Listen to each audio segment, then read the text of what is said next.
একটি অন্ধ লোক যদি কখনো চোখে দেখতে পায়, তখন তিনি সর্বপ্রথম কোন কাজটি করবেন? আমার জানা মতে সেই প্রথম কাজটি হলো তার হাতে যে লাঠিটা ছিল সেই লাঠিটা ফেলে দিবে।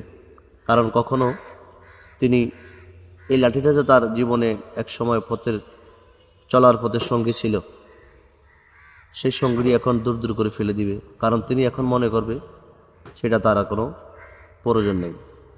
যে কোনো কিছু, যে কোনো বিষয়, যে কোনো সময়, সকল প্রকারের সকল মানুষগুলি সব কিছুই যখন প্রয়োজন শেষ হয়ে যাবে, তখন দূর দূর করে সেই দুঃখের সুখের সময়ের জিনিসটা, যে সব সময় দুঃখ সুখে ফাঁসে ছিল, তাকে এইভাবেই দূর দূর করে তাড়িয়ে দেওয়ার চেষ্টা করবে।